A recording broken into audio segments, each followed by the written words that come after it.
Petit point sur une séance de sophrologie. La sophrologie, c'est pas que de la relaxation. Bien sûr qu'il y a de la relaxation, puisque c'est le moyen que l'on a d'agir sur l'émotionnel et le mental, c'est d'aller relaxer, détendre le corps. Tout procède de la détente pour apaiser le système nerveux, lui donner le signal d'une sécurité intérieure, et c'est souvent par le corps que l'on va passer, puisque c'est là où on va avoir le plus de moyens d'action. Donc bien évidemment qu'il va y avoir des séances de relaxation, que ce soit de la relaxation passive, mais également de la relaxation dynamique, qui propose des mouvements qui permettent de contracter pour sentir la détente et observer cette détente, la conscientiser. Mais ça n'est pas que cela. La sophrologie, c'est aussi la science de l'observation du phénomène, la phénoménologie. Qu'est-ce qui se passe en moi? Si je me place en observateur, est-ce que je peux comprendre à quel moment je fais des sorties de route? À quel moment je quitte le comportement correct par rapport à ce que je suis vers un comportement qu'on pourrait appeler du non-soi? Et c'est ce comportement qui va générer des mauvaises décisions, des réactions peut-être trop prématurées, un passage à l'action trop anticipé ou un non-passage à l'action par peur, par projection, par toute l'illusion que peut venir générer notre mental et notre émotionnel à l'intérieur de notre système. Donc la sophrologie, c'est avant tout observer.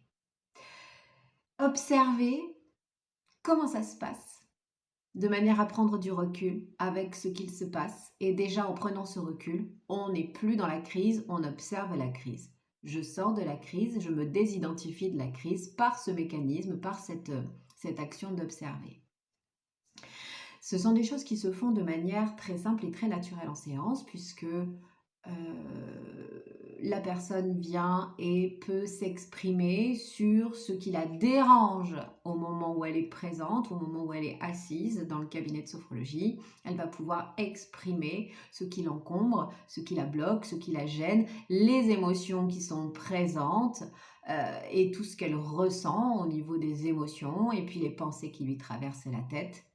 Et on va ainsi pouvoir déplier le papier froissé de ses pensées, mettre tout ça à plat et regarder en fait ce qui se passe. On va réaliser qu'il y a souvent un effet ping-pong entre le stress, le mental, le stress, le mental.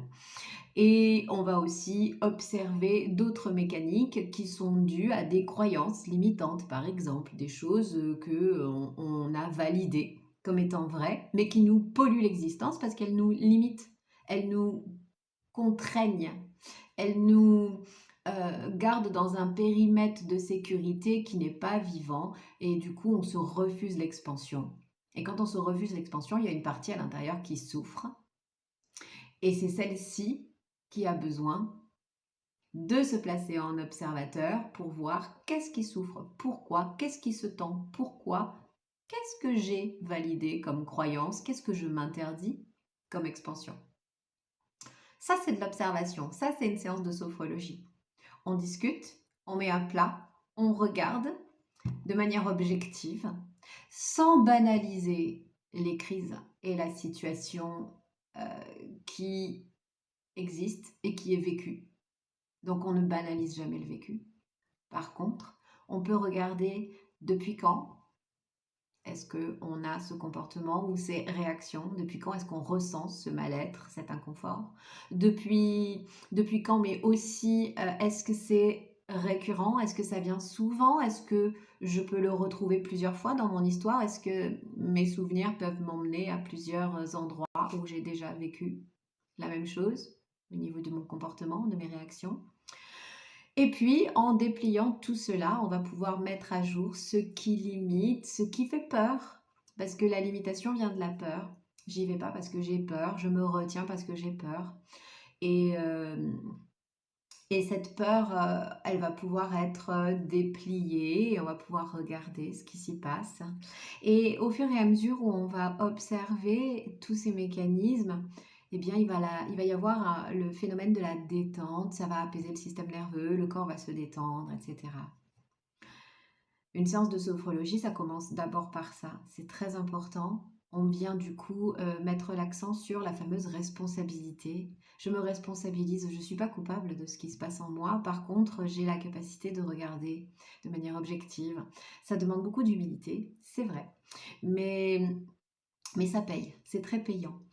Donc, observation, discernement et à partir de là, une dynamique de non-jugement et d'accueil de ce qui est. OK, d'accord, je fonctionne comme ça. OK, d'accord, ça, je suis pas prêt, j'ai peur parce que j'ai peur de ci, j'ai peur de ça.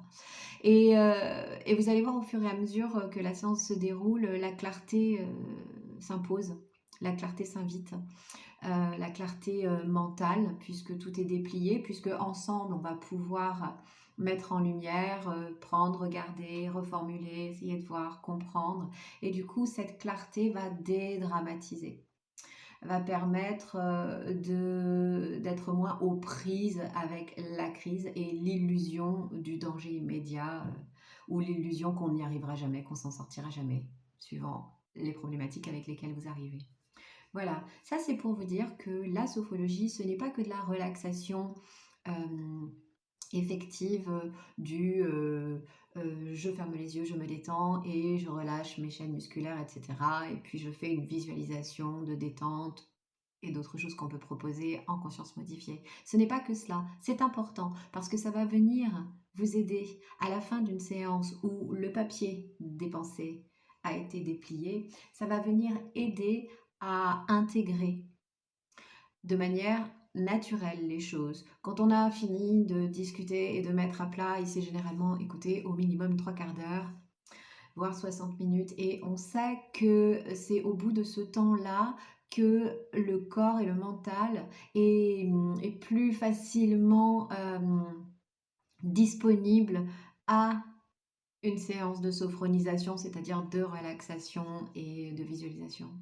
Et du coup, de manière très naturelle, dans cette détente corporelle, on va pouvoir nettoyer cette fatigue que nous aura, qu'aura généré cette réflexion et ces prises de conscience.